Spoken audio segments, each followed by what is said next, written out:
नमस्कार दोस्तों, आपका स्वागत है आपके अपने चैनल स्टडी वाइस ऑफिशियल पर। दोस्तों, आज का हमारा टॉपिक है मॉडर्न हिस्ट्री का मोस्ट इम्पोर्टेंट टॉपिक, कांग्रेस अधिवेशन। ये टॉपिक इतना इम्पोर्टेंट है, इस बात का अंदाज़ा आप इसी बात से लगा सकते हैं कि इस समय एसएससी के एग्ज़ाम चल रहे हैं और लगभग हर शिफ्ट में कांग्रेस अधिवेशन से क्वेश्चन पूछा ही जा रहा है। तो ये वीडियो आपके लिए काफ़ी इंपॉर्टेंट होने वाली है। अगर आप ये वीडियो को पूरे एंड तक देख लेते हैं तो इस टॉपिक से आपका कोई क्वेश्चन गलत नहीं होगा। और हाँ, अगर आप ट्रिक के चक्कर में आए हैं कि हम ट्रिक से याद कर लेंगे तो ये वीडियो आपके लिए नहीं है, क्योंकि मैंने पूरे लॉजिक वाइज इसमें समझाया है। इसमें मैंने ट्रिक से नहीं बताया है। अगर मैं विश्वास दिलाता हूँ, अगर आप पूरी वीडियो को देख लेते हैं तो आपको ट्रिक से याद करने की ज़रूरत ही नहीं पड़ेगी। मैं इतने अच्छे तरीके से आपको याद कराऊंगा। आपको बस वीडियो को एक बार पूरा कॉन्सेंट्रेशन से देखना है। तो चलिए, बिना देरी किए हुए वीडियो को शुरू करते हैं। तो चलिए, अब हम इस टॉपिक को समझना शुरू करते हैं। तो हम देखते हैं कि आखिर भारतीय राष्ट्रीय कांग्रेस की स्थापना कब हुई, किसने की, जो कि हमारे एग्जाम के लिए महत्वपूर्ण है। तो मैं इसको आपको कहानी की तरह समझाऊंगा, जैसे कि पिछली वीडियो में मैं भी कहानी की तरह ही आपको समझाता रहा हूँ और आपका बहुत ही अच्छा रिस्पॉन्स रहा उन वीडियो पर भी। तो मैं इसे भी आपको कहानी की तरह समझाऊंगा, क्योंकि इससे क्या होगा कि आप इसे लिंक करेंगे और जल्दी याद कर लेंगे। आपको इसे रटने की ज़रूरत नहीं पड़ेगी और आप पूरी कॉन्सेंट्रेशन के साथ इस कहानी को सुनिए और इसके साथ लिंक करिए अपने आप को, तो आपको अच्छे तरीके से समझ आएगा। तो ये कहानी शुरू होती है 28 दिसंबर 1885 से। तो कांग्रेस की स्थापना हुई थी 28 दिसंबर 1885 ईस्वी को। और इसके संस्थापक कौन थे, काफ़ी बार एग्जाम में पूछा गया है। तो एलन ऑक्टेवियन ह्यूम नामक एक व्यक्ति ने कांग्रेस पार्टी की स्थापना की थी सन 1885 ईस्वी में। इन्हें शॉर्ट फॉर्म में ए ओ ह्यूम में भी कहा जाता है, ए ओ ह्यूम। और ये कहाँ के निवासी थे? तो ये स्कॉटलैंड के निवासी थे। तो आखिर इन्होंने कांग्रेस पार्टी की स्थापना की क्यों? तो चलिए, थोड़ी पीछे की स्टोरी मैं आपको बताता हूँ। तो जैसे कि आपको पता होगा, सन 1857 ईस्वी की क्रांति बहुत ही मशहूर है। तो सन 1857 ईस्वी के बाद क्या हुआ था कि भारत के कोने कोने पर अंग्रेजों के खिलाफ विद्रोह होने शुरू हो गए थे। मतलब स्वतंत्रता के लिए भारत के चाहे नॉर्थ साइड हो, साउथ में, ईस्ट में, वेस्ट में, हर जगह विद्रोह होने शुरू हो गए थे। तो ए ह्यूम ने क्या सोचा, क्यों ना एक पार्टी यानी एक संघ का गठन किया जाए जो पूरे भारत का प्रतिनिधित्व करे, और वो जैसे कुछ भी प्रॉब्लम हो तो वो हमें बताए, तो उसके बाद हम सुनेंगे। मतलब उन्होंने इसलिए नहीं किया था कि ये स्वतंत्रता दिलाए, उन्हें ये नहीं पता था कि यही कांग्रेस बाद जो आज एक चिंगारी है, बाद में एक आग का रूप धारण कर लेगी और भारत की स्वतंत्रता के लिए इसका एक अहम योगदान होगा। उन्होंने इस सोच के लिए नहीं किया था। उन्होंने ये पार्टी इसलिए बनाई थी ताकि जैसे पूरे भारत का कुछ भी बात हो तो हमें बताएं और हमें इसके बाद में सोचें और हमें इसे कैसे मैनेज करना है। इसलिए उन्होंने इस पार्टी को बनाया था। पर बाद में इसी पार्टी ने एक विकराल रूप धारण कर लिया और भारत की स्वतंत्रता के लिए एक अपना अहम योगदान दिया। ए यूं का सोचना था कि ये हमसे मतलब अर्जी करेंगे, याचिका करेंगे, फिर उसके बाद हम इसे हैंडल कैसे करेंगे ये हमारे ऊपर है। पर उन्हें ये नहीं पता था कि यही पार्टी बाद में भारत को स्वतंत्रता दिलाएगी। तो चलिए, आप आशा करता हूँ आपको थोड़ा इसके पीछे की कहानी समझ आई होगी। अब इसके बाद में हम समझेंगे तो आपको आसानी से समझ आएगा। तो इसकी स्थापना कहाँ पर हुई थी? तो जो पहला कांग्रेस का अधिवेशन हुआ था, ये बम्बई के, जैसे जो आज बॉम्बे है, इसे पहले बम्बई कहा जाता था, इसलिए मैंने बम्बई लिखा है क्योंकि हर जगह ये बम्बई ही मेंशन है, जिसे आज बॉम्बे कहा जाता है। तो बम्बई के गोकुल दास तेजपाल संस्कृत विद्यालय में कांग्रेस का पहला अधिवेशन हुआ था। मतलब ये कह सकते हैं कि जो पार्टी की स्थापना हुई, ये बम्बई के गोकुल दास तेजपाल संस्कृत विद्यालय में हुई थी। किसने की थी? ए.ओ. ह्यूम ने की थी। कब की थी? सन 1885 ईस्वी में की थी। तो उस समय के वायसराय कौन थे? तो उस समय के वायसराय थे लॉर्ड डफरिन। और दादा भाई नौरोजी ने इसका नामकरण भारतीय राष्ट्रीय कांग्रेस किया। तो जो ये ए ह्यूम है, इन्होंने इसका नाम रखा था भारतीय राष्ट्रीय संघ। क्या नाम रखा था? भारतीय राष्ट्रीय संघ। पर दादा भाई नौरोजी ने इसका नाम बदल कर रख दिया भारतीय राष्ट्रीय कांग्रेस।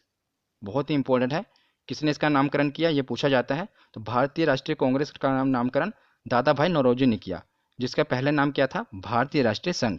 और ये जो दादा भाई नौरोजी हैं, इन्हें grand old man of India भी कहा जाता है। काफ़ी बार पूछा गया है, grand old man of India किसे कहा जाता है? दादा भाई नौरोजी को। और एक एक्स्ट्रा फैक्ट मैं आपको बता दूं कि ये ब्रिटेन में इन्होंने चुनाव जीता था और चुनाव जीतकर वहाँ की संसद में पहुंचने वाले पहले एशियाई थे। पहले भारतीय नहीं, पहले एशियाई, जिन्होंने ब्रिटेन में जाकर चुनाव जीता और वहाँ की संसद में पहुंचे थे। इसलिए काफ़ी इंपॉर्टेंट है। तो चलिए आगे देखते हैं। ये कुछ प्रमुख बयान हैं जो कि एग्जाम में पीसीएस लेवल तक पूछे गए हैं, इसलिए मैंने इसे इंक्लूड कर लिया ताकि अगर आप ये वीडियो देख रहे हैं और किसी भी एग्जाम की तैयारी कर रहे हो तो आपका क्वेश्चन गलत नहीं होना चाहिए। इस मकसद से मैंने ये वीडियो को बनाया है। तो ये कुछ प्रमुख बयान हैं जो कि काफ़ी बार पूछे गए हैं, तो इसलिए मैंने सोचा इसे भी मेंशन कर देता हूँ। तो सबसे पहले देखते हैं, फिरोज शाह मेहता। इन्होंने कहा था कि कांग्रेस की आवाज़ जनता की आवाज़ नहीं है। इन्होंने ऐसा क्यों कहा था? क्योंकि ये जो पार्टी बनी थी, एक तो पहले अंग्रेजी ने बनाई थी। उन्होंने ये नहीं सोचा था ना कि आगे जाके यही पार्टी स्वतंत्रता दिलाएगी, आगे जाके ये सब व्यक्ति उनसे जुड़े। पर शुरुआत में इन्होंने ये बयान दिया था कि कांग्रेस की जो आवाज़ है ये जनता की आवाज़ नहीं है, क्योंकि जो ये पार्टी थी, आगे हम पढ़ेंगे कि जो शुरुआत में जो पहला अधिवेशन हुआ था उसमें सिर्फ 72 प्रतिनिधि जुड़े थे, मतलब सिर्फ 72 मेंबर थे, वो बहुत ही कम। जिन्होंने इसलिए कहा था कि जो कांग्रेस की आवाज़ है ये पूरी जनता की आवाज़ नहीं है, ये कुछ लोगों की ही आवाज़ है। उसके बाद जो समय के गवर्नर जनरल थे, मैंने आपको बताया जो वायसराय थे, डफरिन, उन्होंने कहा था ये कि सूक्ष्मदर्शी अल्पसंख्यकों की संस्था है। सूक्ष्मदर्शी अल्पसंख्यकों की संस्था है, ये काफ़ी बार एग्जाम में पूछा गया है कि सूक्ष्मदर्शी अल्पसंख्यकों की संस्था किसने कहा था, ये डफरिन ने कहा था। तो अगला बयान है अरविंदो घोष का, ये भी काफ़ी इंपॉर्टेंट है। ये कहते हैं कि कांग्रेस जो है ये भीख मांगने वाली संस्था है। इन्होंने ऐसा क्यों कहा? तो जैसा कि मैंने आपको पीछे बताया ना कि एओ ह्यूम ने पार्टी का गठन ही इस मकसद से किया था ताकि कुछ मेंबर हों और ये पूरे भारत का प्रतिनिधित्व करें, और कुछ कोई भी बात हो तो ये हमारे आगे रिक्वेस्ट करें, फिर उसके बाद हम देखेंगे इसे हैंडल कैसे करना है। मतलब जो जगह जगह पे विद्रोह हो रहे हैं उन्हें दबाया जा सके और हम कह सके कि हम आपकी बात को सुन रहे हैं, पर उस बात को सुना ना सके, बस हैंडल एक कहने की बात है कि वो कहा जा सके कि पूरे भारत की ये पार्टी प्रतिनिधित्व कर रही है और हम आपकी बात सुन रहे हैं। मतलब उसे कैसे हैंडल करना है ये अंग्रेज ही देखते थे, इसीलिए मतलब ये जो सरकार के आगे रिक्वेस्ट करते थे, इसीलिए उन्होंने कहा था कि जो कांग्रेस है ये भीख मांगने वाली संस्था है, ये संघर्ष करना नहीं चाहती। उसके बाद आगे हम देखते हैं गांधी। गांधी जी ने कहा था कि कांग्रेस को अब समाप्त कर देना चाहिए। ये जो बयान दिया था ये गांधी जी ने ये दिया था सन 1947 ईस्वी के बाद, मतलब जो आज़ाद हो गई थी, भारत आज़ाद हो गया था, उसके बाद उन्होंने ये बयान दिया था कि कांग्रेस को अब समाप्त कर देना चाहिए, क्योंकि जिस मकसद के लिए कांग्रेस बनी थी उसका मकसद पूरा हो गया है, इसलिए अब कांग्रेस को समाप्त कर देना चाहिए। पर कांग्रेस इतनी फेमस हो चुकी थी उस समय भारत में, इसलिए उन्होंने बाकी लोगों ने जो बाकी मेंबर थे उन्होंने इसको समाप्त नहीं किया। पर गांधी जी का कहना था कि कांग्रेस को समाप्त कर देना चाहिए। ये कुछ प्रमुख बयान थे जो कि एग्जाम में पूछे जाते हैं, इसलिए मैंने इसे कवर किया, आप इन्हें याद रखना। तो चलिए अब हमें अपना टॉपिक शुरू करते हैं कि जो महत्वपूर्ण कांग्रेस अधिवेशन है। वैसे तो देखा जाए तो जो कांग्रेस के अधिवेशन है ये 50 से ज़्यादा हैं, पर मैंने इसमें लगभग 17-18 कवर किए हैं। इससे बाहर आपको नहीं पूछा जाएगा, क्योंकि यही बार बार रिपीट हो रहे हैं, इसीलिए मैंने पहले देखा कि कौन से रिपीट हो रहे हैं बार बार, उन्हीं को कवर किया है। इससे बाहर आपका कोई नहीं पूछा जाएगा। वैसे तो 50 से भी ज़्यादा है, पर उतना हमें याद करने की कोई ज़रूरत है नहीं है, ना हम उतना याद कर पाएंगे। तो जितना हम याद कर सकते हैं और जो कि हमारे एग्जाम के लिए इंपॉर्टेंट है, मैंने सब कुछ इसमें कवर किया है, और इसे करना कैसे है याद वो भी मैं आपको बताऊंगा। तो चलिए पहले शुरुआत के देखते हैं। तो जैसे कि कांग्रेस के स्थापना कब हुई थी? 1885 से। तो हमें शुरुआत करनी है 1885 से। तो पहले चार आपको याद रखने हैं, लगातार हम याद रहेंगे। पहला 1885, दूसरा 1886, तीसरा 1887 और चौथा 1888। ये पहले चार अधिवेशन हैं। और ये अधिवेशन कहाँ कहाँ पर हुए, ये गौर करने की बात है कि यहाँ यहाँ पर बहुत सोच समझ के ये अधिवेशन यहाँ यहाँ पर किए गए थे। पहला बम्बई में किया गया था, फिर कलकत्ता किया गया था, फिर मद्रास में किया गया था, और इलाहाबाद किया गया था। अभी आप बस इसे सुनिए, आपको खुद याद रहेंगे। बस अब मैं आपको जो बताना चाहता हूँ आप वो समझिए कि अधिवेशन कहाँ कहाँ किए गए, इनके अध्यक्ष कौन कौन थे, बहुत सोच समझ कर किया गया था। तो जैसा कि आप देख रहे हैं कि पहला अधिवेशन बम्बई में किया गया, उसमें अध्यक्ष कौन थे? रमेश चंद्र बनर्जी थे। और दूसरा जो है अधिवेशन कलकत्ता में किया गया, उसमें अध्यक्ष कौन थे? दादा भाई नौरोजी थे। तीसरा अधिवेशन मद्रास में किया गया, उसमें अध्यक्ष कौन थे? बदरुद्दीन तैयब थे। चौथा अधिवेशन इलाहाबाद में किया गया, और उस समय अध्यक्ष कौन थे? George Yule. अब अध्यक्ष पर देख रहे हैं, अगर आप अध्यक्ष पर गौर करें तो जो पहले अध्यक्ष थे ये हिंदू थे, दूसरे पारसी थे, तीसरे मुस्लिम थे, और चौथे ईसाई थे। ऐसा क्यों किया गया? ऐसा इसलिए किया गया ताकि लोगों को ये ना लगे कि जो कांग्रेस पार्टी है ये पर्टिकुलर किसी चीज़ की पार्टी, मतलब पर्टिकुलर धर्म की पार्टी है। ये सभी धर्मों को साथ लेकर चलना चाहती थी, ताकि ये दिखाया जा सके कि हम पूरे भारत का प्रतिनिधित्व कर रहे हैं। इसीलिए उन्होंने सब धर्मों के अध्यक्ष बनाए। पहले चार अध्यक्ष ही आप गौर करेंगे, पहले हिंदू थे, दूसरे पारसी थे, तीसरे मुस्लिम थे, और चौथे ईसाई थे। मतलब सभी धर्मों को इसमें इंक्लूड किया गया, ताकि ये लगे, ये दिखाया जा सके कि जो कांग्रेस पार्टी है ये सभी पूरे भारत का प्रतिनिधित्व कर रही है, ना कि एक पर्टिकुलर जगह से ये अपना प्रतिनिधित्व कर रही है।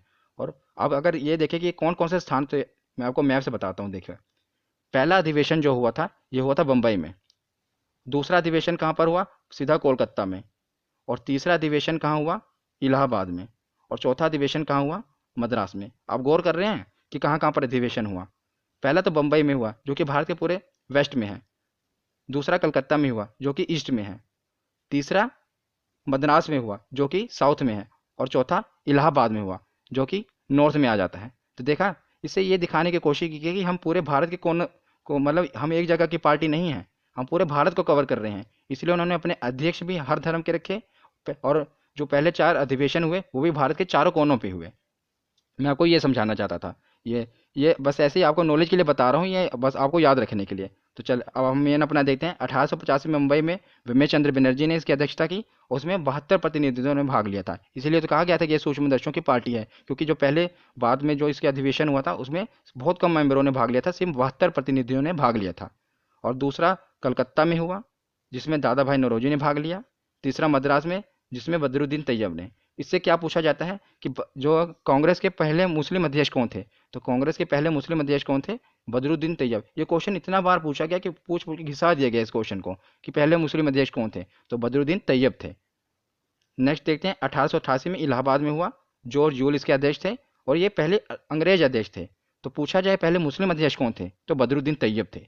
पहले अंग्रेज अध्यक्ष कौन थे, तो जॉर्ज यूल थे। और पूछा जाए कि पहले अध्यक्ष कौन थे, तो वो विमेश चंद्र बनर्जी थे। इससे हमें इतना सीखने को मिला और आप इसे याद रखिएगा क्योंकि इससे बहुत बार क्वेश्चन पूछा गया है इतने पार्ट से। तो नेक्स्ट देखते हैं। अब ये देखिए, आप घबराइएगा मत, बहुत ही आसानी से आपको याद होगा। बस वीडियो को आप पूरा एंड तक देखिए और अगर एक बार नहीं याद होता, एक बार आप पूरा देख लेंगे समझ तो आ जाएगा आपको। फिर दूसरी बार देख के नोट्स बनाइए, उसके बाद आपको इसे देखने की जरूरत नहीं पड़ेगी जिस हिसाब से मैं आपको समझा रहा हूँ। अब देखिए इसे याद कैसे करना है। हमने 4 याद करी हैं। उसके बाद ये इंपॉर्टेंट है 1896 का। हमको 1896 और उसके साथ याद करना है 1911। क्यों याद करना है मैं आपको बताता हूँ। इन दोनों से क्या पूछा जाता है? हर बार यही पूछा जाता है कि पहली बार वंदे मातरम कहाँ गाया गया और पहली बार जनगण मन कहाँ गाया गया। अब देख रहे हैं ना, एक पहली बार वंदे मातरम गाया गया और एक पहली बार जनगण मन कहाँ गाया। तो दोनों ही कोलकाता में गाए गए, स्थान एक ही है, याद रखिएगा, कलकत्ता। दोनों स्थान कलकत्ता में गए। कलकत्ता में ही ज़्यादातर अधिवेशन भी हुए हैं कांग्रेस के, क्योंकि जो कलकत्ता था ये अंग्रेजों के टाइम, आपको पता है कि दिल्ली से पहले भारत की राजधानी कौन सी थी? कलकत्ता ही थी। इसलिए ज़्यादातर अधिवेशन जो हुए हैं कलकत्ता में ही हुए, क्योंकि कलकत्ता एक प्रमुख स्थान था। तो पहली बार जो वंदे मातरम गीत गाया गया ये भी कलकत्ता में गाया गया, और जो पहली बार जनगण मन गाया गया ये भी कलकत्ता में गाया गया। और जो पहली बार वंदे मातरम गाया गया ये किसकी अध्यक्षता में गाया गया, ये बहुत बार पूछा गया है। तो ये रहमतुल्लाह सयानी की अध्यक्षता में गाया गया। याद रखिएगा किसकी अध्यक्षता में गाया गया? रहमतुल्लाह सयानी की अध्यक्षता में पहली बार वंदे मातरम गाया गया। तो ये कलकत्ता में गाया गया। और 1911 में कलकत्ता में ही विश्व नारायण धर की अध्यक्षता में जनगण मन गाया गया। तो ये दो आपको लिंक करके रखने हैं, 1896 और 1911। इन दोनों को इकट्ठा याद करना है कि पहली बार वंदे मातरम ये भी कलकत्ता में गाया गया, पहली बार जनगण मन ये भी कलकत्ता में गाया गया। और जो वंदे मातरम के अध्यक्ष थे रहमतुल्लाह सयानी थे, और जनगण मन के अध्यक्ष कौन थे? विश्व नारायण धन। ये दो याद हो गए। और आपको ये 3 इकट्ठे याद करना है, 1905, 1906 और 1907। इनको इकट्ठा याद करना है। अब याद कैसे करना है मैं आपको समझाता हूँ, वही अपनी कहानी से। तो उसके बाद अब हम देखते हैं 1905।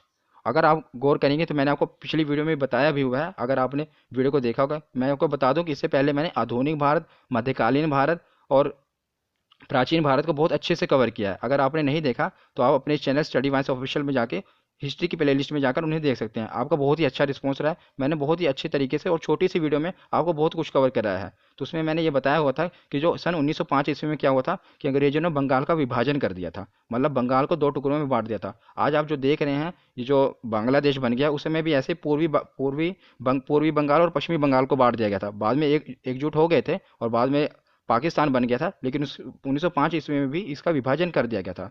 इसके विभाजन करने के बाद वाराणसी में एक बैठक हुई थी। कहाँ पर? वाराणसी में। जिसकी अध्यक्षता किसने की थी? गोपाल कृष्ण गोखले। तो गोपाल कृष्ण गोखले कौन है? ये गांधी जी के गुरु भी माने जाते हैं। गोपाल कृष्ण गोखले ये गांधी जी के राजनीतिक गुरु हैं। कौन? गोपाल कृष्ण गोखले। इनकी अध्यक्षता में बंग भंग आंदोलन का समर्थन किया गया। मतलब उसके विरोध में बंग भंग से क्या बनता है? बंग भंग मतलब बंग को भंग किया गया, मतलब बंगाल को विभाजित किया गया। उसके विरोध में आंदोलन किया गया, उसका समर्थन किया गया था। क्योंकि 1905 में ही, आप याद रख सकते हैं ना इसे, कि 1905 में ही बंगाल का विभाजन हुआ था। तो उसी समय बंग भंग आंदोलन का समर्थन किया गया था 1905 में ही। पूछा क्या जाता है कि बंग भंग आंदोलन का समर्थन कब हुआ था? तो सन 1905 ईस्वी में। और इसके अध्यक्ष कौन थे? याद रखिएगा, अध्यक्ष ही पूछा जाता है। तो गोपाल कृष्ण गोखले जो गांधी जी के राजनीतिक गुरु हैं, ये उनके अध्यक्ष थे। तो 1905 के बाद मैंने बताया था आपको ये तीनों इकट्ठे याद रखने हैं, 1905, 1906 और 1907। तो अब देखते हैं 1906। तो 1906 भी कहाँ पर हुआ? कलकत्ता में ही हुआ। ज़्यादातर मैंने आपको बताया ना अधिवेशन कहाँ पर हुए थे? कलकत्ता में ही हुए थे। तो ये भी दादा भाई नौरोजी की ही अध्यक्षता में किया गया था। और इसमें क्या है कि स्वराज शब्द का प्रयोग सबसे पहले किया गया। किसकी अध्यक्षता में? दादा भाई नौरोजी की अध्यक्षता में स्वराज शब्द का सबसे पहले उपयोग किया गया था। ये भी याद रखिएगा। तो 1905 हो गया, 1906। उसके अगले साल अब आते हैं 1907। 7 का जो हुआ ये कौन से स्थान पे? देखो आप 7 से लिंक कर सकते हैं। 7 सूरत, मतलब राइमिंग बैठ रही है ना, 7 सूरत। तो 1907 में सूरत में ही हुआ था कांग्रेस का अधिवेशन। ये किसने किया था? रास बिहारी घोष ने। किसने? रास बिहारी घोष में। तो इस समय क्या हुआ कि कांग्रेस का विभाजन हो गया और नरम दल और गरम दल में बट गया। क्योंकि क्या हुआ कि कुछ नेता थे, उनको वो कहते थे कि हम अंग्रेज सरकार के आगे गिड़गिड़ा नहीं सकते। जैसे कि इस पार्टी का क्या था कि कोई भी बात होती उसे रिक्वेस्ट की जाती थी। तो उनका नेताओं का वो कुछ मतलब गर्म स्वभाव के थे, इसीलिए नाम गरम दल रखा कि हम संघर्ष करेंगे, हिंसा भी अपनाएंगे, लेकिन सरकार के आगे गिड़गिड़ाएंगे नहीं। इसलिए इसका विभाजन हो गया, कांग्रेस का विभाजन नरम दल में और कुछ गरम दल में, इनका विभाजन हो गया। ये मैंने जो इससे पहले हिस्ट्री की वीडियो बनाई है उसमें बहुत अच्छी तरीके से बताया हुआ कि नरम दल के कौन से नेता थे, गरम दल के कौन से नेता थे। अगर आपने वो वीडियो नहीं देखी तो आप जरूर जाके देख लेना। तो ये क्या हुआ, 1907 में कांग्रेस का विभाजन हो गया। ये पूछा जाता है कि किस अधिवेशन में कांग्रेस का विभाजन हुआ, तो सूरत के अधिवेशन में, जिसके अध्यक्ष थे रास बिहारी घोष, उसमें कांग्रेस का विभाजन हो गया था। ठीक है। और आखिरी वाला तो हमने कर ही लिया, तो इसको याद कैसे करना है एक बार मैं आपको बताता हूँ। 1896 और 1911 को याद करना है, जनगणमन और वंदे मातरम, और 1905, 1906 और 1907 को इकट्ठा याद करना है। तो उसके बाद अब कुछ ही बचे हैं, इन्हें भी देख लेते हैं। तो अब हम देखते हैं 1916, ये कहाँ पर हुआ? लखनऊ में। और अंबिका चरण मजूमदार, वेरी वेरी इंपॉर्टेंट, ये भी पूछा भी गया था इसलिए इसको इंक्लूड किया है। 1916 में लखनऊ में अंबिका चरण मजूमदार अध्यक्ष थे। ये क्यों पूछा जाता है ये भी मैं आपको बताता हूँ। क्योंकि इस समय जितने भी विभाजन हुए थे ना, जैसे मैंने आपको बताया था अभी पीछे हमने पढ़ा ना कि 1907 में क्या हुआ था, कांग्रेस का विभाजन हो गया था। और 1916 मतलब 9 सालों बाद क्या हुआ, जितने भी विभाजन हुए थे, जैसे 1906 में क्या हुआ था, मुस्लिम लीग बट गई थी। मतलब मैंने आपको बताया नहीं इसमें, मैंने पिछली वीडियो में बताया हुआ था कि जो मुस्लिम लीग की स्थापना हुई थी 1906 ईस्वी में हुई थी। ठीक है ना, अब बता देता हूँ। तो और जो नरम दल गरम दल हैं, इनकी विभाजन हुआ था 7 में। तो क्या हुआ कि 1916 में ये जितने भी दल थे सब एकजुट हो गए। अब यहाँ पर आप देखेंगे ना, यही पूछा जाता है कि सब दल जो थे इनका समझौता कब हुआ। जैसे मुस्लिम लीग, कांग्रेस, नरम दल और गरम दल, सबके मध्य में समझौता हो गया, मतलब सब आपस में एकजुट हो गए। कब? 1916 में। इस इसमें क्वेश्चन क्या बना था अभी कि ये किसकी अध्यक्षता में एकजुट हुए थे, तो अंबिका चरण मजूमदार की अध्यक्षता में ये एकजुट हुए थे। अब मैं अगर आपको बता दूं, ये इतना इंपॉर्टेंट है इसलिए मैं आपको इसको याद करने की ट्रिक भी बता सकता हूँ इसमें। जैसे आप देखेंगे ना, अध्यक्ष कौन थे? अंबिका चरण मजूमदार। इसको आप थोड़ा रिलेट करेंगे, जैसे अंबिका चरण मतलब माँ अम्बे के चरण में गिर के, आप इसको ऐसे याद कर सकते हैं कि माँ अम्बे के चरण में गिर के जितनी भी पार्टियां थी ये एकजुट हो गई। माँ अम्बे के चरण में गिर के जो पार्टियां थी वो एकजुट हो गई। उन्होंने माँ अम्बे के चरण में गिर के ये कसम खाई कि अब हम एकजुट हो जाएंगे, मतलब एकता में रहेंगे। ठीक है ना, ये इंपॉर्टेंट है इसलिए मैंने आपको थोड़ा ट्रिक से बता दिया क्योंकि ये अभी पूछा भी गया था। तो उसके बाद अगले साल 1917, ये काफ़ी इंपॉर्टेंट क्यों है, इसका अधिवेशन भी लखनऊ कलकत्ता में हुआ, सॉरी कलकत्ता में हुआ। ज़्यादातर मैंने आपको बताया ना कलकत्ता में ही हुए हैं। और इसकी अध्यक्षता किसने की थी, तो एनी बेसेंट ने की थी। और ये क्यों इंपॉर्टेंट है, क्योंकि ये प्रथम महिला अध्यक्ष थी। अब थोड़ा हम रिपीट करते हैं। पहले मुस्लिम अध्यक्ष कौन थे? बदरुद्दीन तैयब थे। तो और उसके बाद पहले अध्यक्ष कौन थे? तो विमेश चंद्र बनर्जी थे। मैंने आपको पीछे बताया ना, देखो पहले अध्यक्ष कौन थे? विमेश चंद्र बनर्जी थे। पहले मुस्लिम अध्यक्ष कौन थे? बदरुद्दीन तैयब थे। ये जो पहले पहले है ना, ये काफी बार पूछा गया, बहुत ही बार पूछा गया है। और पहले अंग्रेज अध्यक्ष कौन थे? तो जॉर्ज यूल थे। ये 3 यहाँ से हो गए। अब उसके बाद हम देख रहे हैं कि पहली महिला अध्यक्ष कौन थी, तो एनी बेसेंट थी। इसमें काफ़ी कंफ्यूजिंग है एक ये चीज़ में कि पहली महिला अध्यक्ष और पहली भारतीय महिला अध्यक्ष, ये देखें जैसा कि आप ये देख रहे हैं 1925 में कानपुर में जो अधिवेशन हुआ था उसमें सरोजिनी नायडू अध्यक्ष थी और ये पहली भारतीय महिला अध्यक्ष थी। और जो ये अब 1917 में देख रहे हैं, ये कलकत्ता में जो अधिवेशन हुआ था, एनी बेसेंट इसकी अध्यक्ष थी, ये पहली महिला अध्यक्ष थी।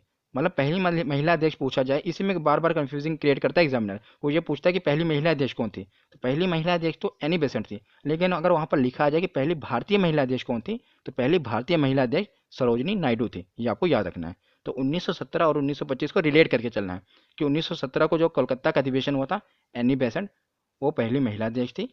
और 1925 का जो अधिवेशन था, सरोजिनी नायडू जिसकी अध्यक्ष थी, वो पहली भारतीय महिला अध्यक्ष थी। तो 1916, 1917 और 1925 ये तीनों हमने याद किए। अब ये बचे 1920 और 24, ये भी काफ़ी इंपॉर्टेंट है। मैंने इंपॉर्टेंट इसमें कवर किए हैं, इसलिए बताने की कोई ज़रूरत नहीं है कि ये भी इंपॉर्टेंट है, ये भी इंपॉर्टेंट है, क्योंकि जो जो इंपॉर्टेंट है मैंने वो सभी कवर किए हैं। तो मैंने आपको बताया था ना कि 50 से ज़्यादा है, लेकिन जो जो इंपॉर्टेंट है मैंने उन्हीं के कवर किया, क्योंकि एक किसी न किसी में एग्जाम में पूछे गए हैं। तो जो 1920 का हुआ था, ये नागपुर में हुआ था। कब, कहाँ पर हुआ था? नागपुर में। वीर राघवाचारी इसके अध्यक्ष थे। तो अगर आप थोड़ा लिंक करें, मैंने जब आपको महात्मा गांधी जी का पूरा बताया था वीडियो में, गांधी आंदोलन जितने भी आंदोलन गांधी जी ने किए थे, मैंने उसके ऊपर एक डेडिकेटेड वीडियो बनाई हुई है, आप अपने इस चैनल में जाकर जरूर देखना। तो 1920 का टाइम अगर आप याद करेंगे तो उस समय क्या हो रहा था, 1920 ईस्वी में असहयोग आंदोलन हो रहा था ना। गांधी जी ने असहयोग आंदोलन कब किया था, मैंने उस समय भी आपको बताया था। तो गांधी जी ने 1920 ईस्वी में असहयोग आंदोलन किया था। ये 1920 ईस्वी की बात है। ये नागपुर में इसका अधिवेशन हुआ और वीर राघवाचारी इसके अध्यक्ष थे, क्योंकि असहयोग आंदोलन अंग्रेजों के खिलाफ हो रहा था, तो कोई वीर व्यक्ति ही चाहिए ना जो इसके खिलाफ अध्यक्षता रखे। तो वीर राघवाचारी थे वो, उन्होंने इसके वो अध्यक्ष बने थे। तो इस समय क्या हुआ था, असहयोग प्रस्ताव पारित हुआ था। तो उसी के बाद गांधी जी ने असहयोग आंदोलन किया था। वो पारित कहाँ हुआ था, इसी अधिवेशन में हुआ था। और इसमें दो चीजें हुई थी, और कांग्रेस के जो संविधान में परिवर्तन हुआ था। अलग अगर कोई गठन, कोई भी संगठन बन रहा है तो ऐसे कैसे चलता है, कोई ना कोई संविधान, कोई रूल रेगुलेशन चाहिए ना। तो जो कांग्रेस का संविधान था उसमें परिवर्तन हुआ था। परिवर्तन क्या हुआ था, मैं आपको नॉलेज के लिए बता देता हूँ। इसमें यह परिवर्तन हुआ था कि इसमें यह हुआ था कि अगर कोई भी 21 वर्ष की आयु वाला व्यक्ति अब कांग्रेस का अध्यक्ष बन सकता है, और उसको बनने के लिए उसे क्या होना करना पड़ेगा, 25 पैसे का चंदा देना पड़ेगा। तो दो कंडीशन थी, एक तो उसे 25 पैसे का चंदा देना पड़ेगा, एक तरह आप एंट्री फीस समझ लीजिए। 25 पैसा चंदा देकर, और उसकी आयु 21 वर्ष की होनी चाहिए। तो अगर वो 21 वर्ष का है और 25 पैसा चंदा देता है तो कांग्रेस पार्टी का मेंबर बन सकता है, ठीक है ना। तो कांग्रेस पार्टी के संविधान में परिवर्तन हुआ था और असहयोग प्रस्ताव पारित हुआ था। इसे तो याद रखना मुश्किल नहीं है, मैंने आपको बताया ना 1920 ईस्वी में हुआ, क्योंकि 1920 ईस्वी में ही असहयोग आंदोलन हुआ, काफ़ी फेमस था, तो आपको याद होना चाहिए। और वीर, मैंने कहा ना, कोई असहयोग आंदोलन अंग्रेजों के खिलाफ हुआ था, कोई वीर व्यक्ति ही चाहिए। तो उसकी अध्यक्षता वीर राघवाचारी ने की। बाकी मैंने आपको बताया कि संविधान में परिवर्तन भी इसी समय में हुआ था और असहयोग प्रस्ताव यहाँ पर पारित हुआ था। पारित होने के बाद आंदोलन हुआ था, ठीक है। उसके बाद आता है 1926, मोस्ट इंपोर्टेंट। ये क्वेश्चन तो इतनी बार पूछा गया, इतनी बार पूछा गया, कहने की कोई हद नहीं है कि 1924 का जो अधिवेशन है ये क्यों फेमस है, क्योंकि महात्मा गांधी ने इसकी अध्यक्षता की थी। और याद रखिएगा, पूरे जीवन काल में महात्मा गांधी ने सिर्फ एक ही बार अध्यक्षता की थी कांग्रेस की, वो ये थी बेलगांव में की थी। बेलगांव कहाँ में है, कर्नाटक में है। तो बेलगांव में महात्मा गांधी ने अध्यक्षता की थी, कितनी बार, सिर्फ एक ही बार। ये प्रश्न पूछा गया कांग्रेस के अध्यक्ष कितनी बार बने महात्मा गांधी, तो आपने कई, हम सोचते होंगे कि महात्मा गांधी मतलब कई बार बने होंगे, लेकिन नहीं, वो सिर्फ एक ही बार अध्यक्ष बने हैं, वो भी सन 1924 ईस्वी में बने हैं। उसके बाद इन्होंने कभी भी अध्यक्षता नहीं की, ना इससे पहले कभी की, सिर्फ एक ही बार की, वो बेलगांव में की। इसलिए मैंने लिखा ना, गांधी जी सिर्फ एक ही बार अध्यक्ष बने हैं, इसलिए काफ़ी इंपॉर्टेंट बन जाता है कि गांधी जी कब, किस अधिवेशन में अध्यक्ष बने थे, तो बेलगांव के अधिवेशन में वो अध्यक्ष बने थे। तो याद हो गया, 1925 वाला मैंने आपको बता ही दिया था। तो इसको याद करने का तरीका कैसे था, 1916 का याद करना था, अंबिका चरण मजूमदार, अंबे माँ के चरणों में गिर के सभी पार्टियां एक मतलब इकट्ठा होने की उन्होंने कसम खाई। उसके बाद 1917 और 1925 को इकट्ठा याद करना है, क्योंकि ये पहली महिला अध्यक्ष थी और ये पहली भारतीय महिला अध्यक्ष थी। और 1920 वाला कोई वीर ही करेगा सहयोग आंदोलन, और महात्मा गांधी एक ही बार माने, ठीक है। ये चारों ही हो गए, बस अब कुछ ही बचे हैं, यही चार बचे हैं। इसके अलावा अगर कोई भी क्वेश्चन नहीं बनेगा, आप टेस्ट लगा लेना, आप मतलब देखना कि प्रीवियस ईयर में कौन कौन से क्वेश्चन बने हैं, इससे बाहर कोई भी क्वेश्चन नहीं बनेगा। अब उस देखना है, ये देखो याद कैसे करना। 1919 1929 और 1931 ये दोनों पाकिस्तान में हुए, एक लाहौर में हुआ और एक कराची में हुआ। और इसकी अध्यक्षता भी किसने की, एक भारत के प्रधानमंत्री ने की, और 1931 वाले भारत के उप प्रधानमंत्री। भारत के पहले प्रधानमंत्री कौन थे, जवाहरलाल नेहरू, और भारत के पहले उप प्रधानमंत्री कौन थे, वल्लभ भाई पटेल। तो दोनों ने ही पाकिस्तान में अध्यक्षता की थी। इंटरेस्टिंग है। जो जवाहरलाल नेहरू थे इन्होंने लाहौर में की थी, लास्ट याद रखना, लाल लाहौर। और जो कराची वाला है ये वल्लभ भाई पटेल ने की थी, ठीक है ना, 2 साल बाद। तो इसमें हुआ क्या था, जो लाहौर में अधिवेशन हुआ था, इसमें पूर्ण स्वराज की पहली बार मांग हुई थी कि अब हमने पूर्ण स्वराज चाहिए, मतलब पूर्णतः स्वतंत्रता चाहिए, अब अंग्रेजों को हमें भगाना है। अब पूर्ण स्वराज की मांग कब हुई थी, जवाहरलाल नेहरू की अध्यक्षता में हुई थी। इससे आप याद रख सकते हैं कि इन्होंने मांग की थी, इसीलिए इन्हें प्रधानमंत्री बना दिया गया। मतलब ऐसा हुआ नहीं था, मैं आपको याद रखने के लिए बता रहा हूँ कि इन्होंने कहा था कि पूर्ण स्वराज की मांग की थी, इसीलिए इन्हें प्रधानमंत्री बना दिया गया। क्योंकि ये क्वेश्चन पूछा जाता है कि पूर्ण स्वराज की मांग किसकी अध्यक्षता में हुई थी, तो जवाहरलाल नेहरू की अध्यक्षता में हुई थी। पर और ये कहाँ पर हुई थी, लाहौर में अधिवेशन हुआ था, ठीक है ना। नेक्स्ट देखते हैं 1931 कराची, 2 साल बाद कराची में हुआ। उन्हें प्रधानमंत्री बना दिया गया, कौन, वल्लभ भाई पटेल। और इन्होंने क्या किया था कि मौलिक अधिकार प्रस्ताव पारित हुआ था। मतलब इस अधिवेशन में क्या हुआ था कि कुछ मौलिक अधिकार के जो प्रस्ताव थे वो पारित हुए थे वल्लभ भाई पटेल के अधिवेशन में। उसके बाद नेक्स्ट देखते हैं, दो ही बचे हैं, एक 1937 और एक 1947। 1929 और 31 को इकट्ठा याद करना है, और 1937 का तो आप याद कर ही लेंगे। 37 का क्यों इंपॉर्टेंट है, 37 का इसलिए इंपॉर्टेंट है, ये भी अध्यक्षता जवाहरलाल नेहरू ने की थी, याद रखना। पर ये पहली बार था कि गांव में अधिवेशन होता। अभी तक के जितना भी अधिवेशन हुए कांग्रेस के, वो सब ज़्यादातर शहरों में, मतलब ज़्यादा भीड़ भाड़ वाले इलाके में हुए। लेकिन जो पहला ये अधिवेशन था, ये था कि किसी गांव में हुआ था, पर्टिकुलर गांव में। और गांव कहाँ पर है, ये यूपी में, फैजपुर है, यूपी के फैजपुर गांव में हुआ था पहली बार अधिवेशन। इसलिए ये पूछा जाता है कि किसकी अध्यक्षता में हुआ था, तो जो हमारे पहले प्रधानमंत्री थे उन्हीं की अध्यक्षता में हुआ, इसलिए जनता लुभावी थी और इन्हें प्रधानमंत्री बना दिया गया। ये मैं आपको याद करने के लिए बता रहा हूँ, ऐसा हुआ नहीं था, ठीक है। जवाहरलाल नेहरू की अध्यक्षता में पहली बार गाँव में अधिवेशन हुआ। और उसके बाद लास्ट बचा 1947। स्वतंत्रता के समय, ये इसलिए पूछा जाता है कि स्वतंत्रता के समय कांग्रेस के कौन अध्यक्ष थे। तो स्वतंत्रता के समय जब भारत को स्वतंत्रता मिली सन 1947 ईस्वी को, ये इसका अधिवेशन हुआ मेरठ में, और JB कृपलानी उस समय अध्यक्ष थे। याद रखिएगा, स्वतंत्रता के समय अध्यक्ष कौन थे? JB कृपलानी। तो याद करने का तरीका मैंने आपको बताया ना, 1929, 31 और 37 और 47। बाकी आपने पीछे सब याद कर लिया होगा। तो आज की ये वीडियो यहीं पर ख़त्म होती है। आशा करता हूँ आपको नॉलेजफुल लगी होगी और आपके लिए हेल्पफुल होगी। धन्यवाद।